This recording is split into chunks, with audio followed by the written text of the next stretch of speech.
ನಮಸ್ತೆ ಟಿವಿ20 ಕನ್ನಡ ವಾಹಿನಿಗೆ ಸ್ವಾಗತ.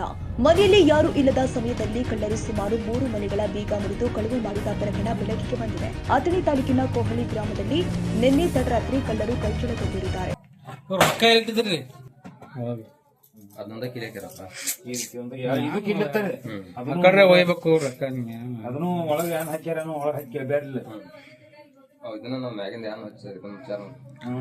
ಅಂತದ್ದು ಎಷ್ಟೇನು ತುರು ಮಾಡ್ಯಾರ ಏನು ಆಯ್ತು?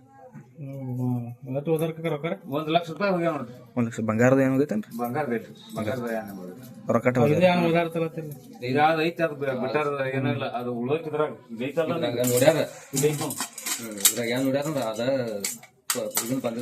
ಗೊತ್ತಾಗಿಲ್ಲ ಅವ್ರಿಗೆ ಕಟ್ಲೆ. ಅಜ್ಜ ಏನೇನು ಓದಾರ್ರಿ? ಇರಿ ಒಂದ್ 10,000 ರೂಪಾಯಿ ಇದ್ದು ರೀ, ಮತ್ತ ಅವಟ್ ಹೋದಾರ್ರಿ. 60 ತೊಲಿ ಬಂಗಾರ ಐತ್ರಿ. ಯಾವಾಗ ಓದಾರ್ರಿ? ರಾತ್ರಿ ಟೈಮಿಂಗ್ ನಾ 5:30 ಬಂದೇನ್ರಿ ನಾ. ಬೆಳಗ್ಗೆ ರೀ? ರಾತ್ರಿ ಓದಾರ್ರಿ? ರಾತ್ರಿ ಯಾವಾಗ ಹೋದಾರ? ಮನೆ ಯಾರು ಇದ್ದಿದ್ದಲ್ರಿ? ಯಾರು ಇಲ್ಲ ರೀ, 3 ಮನೆ ಆಗದಾವ್ರಿ. ನಿಮ್ಮ ಹೆಸರು ಅಡ್ರೆಸ್ ಸರ್? ಗ್ರಾಮದ ಮಾರುತಿ ಜಂಬಂಗಿ, ಸತ್ಯವ ವಾಘಮೋರೆ, ಸಿದ್ದಪ್ಪ ಜಂಬಗಿ ಎಂಬುವರಿಗೆ ಸೇರಿದ ಮನೆಗಳಿಗೆ ಕನ್ನ ಹಾಕಿದ ಕಳ್ಳರು 1 ಲಕ್ಷಕ್ಕೂ ಅಧಿಕ ನಗದು ಚಿನ್ನಾಭರಣಗಳಿದ್ದಾರೆ. ಘಟನಾ ಸ್ಥಳಕ್ಕೆ ಐಗಳಿ ಪೊಲೀಸರು ಭೇಟಿ ನೀಡಿ ಪರಿಶೀಲನೆ ಮಾಡಿದ್ದು ಕಳವು ಪ್ರಕರಣ ದಾಖಲಿಸಿದೆ.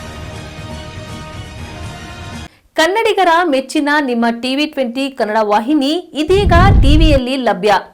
ಕರ್ನಾಟಕ ಮತ್ತು ದೇಶ ವಿದೇಶದ 360 ಡಿಗ್ರಿ ಸುದ್ದಿ ವಿವರವನ್ನ ಪಡೆಯುವುದಕ್ಕೆ ಟಿವಿ20 ವಾಹಿನಿಯನ್ನು ಲೈಕ್ ಮಾಡಿ, ವಿಡಿಯೋಗಳನ್ನು ಶೇರ್ ಮಾಡಿ, ಕಮೆಂಟ್ ಮಾಡಿ, ಸಬ್ಸ್ಕ್ರೈಬ್ ಮಾಡಿ.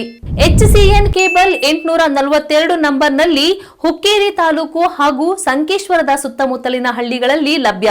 PCN ಕೇಬಲ್ 129 ನಂಬರ್ನಲ್ಲಿ ಹಾರುಗೆರೆ ಸುತ್ತಮುತ್ತಲಿನ ಹಳ್ಳಿಗಳಲ್ಲಿ ಲಭ್ಯ. ರಾಯಬಾಗ್ ಡಿಜಿಟಲ್ ಚಾನೆಲ್ ಕೇಬಲ್ 80ನೇ ನಂಬರ್ನಲ್ಲಿ ರಾಯಬಾಗ ತಾಲೂಕಿನ ಸುತ್ತಮುತ್ತಲಿನ ಹಳ್ಳಿಗಳಲ್ಲಿ ಲಭ್ಯ. UDCN ಕೇಬಲ್ ನೆಟ್ವರ್ಕ್ ಉಗಾರ ಸುತ್ತಮುತ್ತಲಿನ ಹಳ್ಳಿಗಳಲ್ಲಿ ನಿಮ್ಮ ಟಿವಿ20 ಕನ್ನಡ ವಾಹಿನಿಯೂ ಲಭ್ಯ.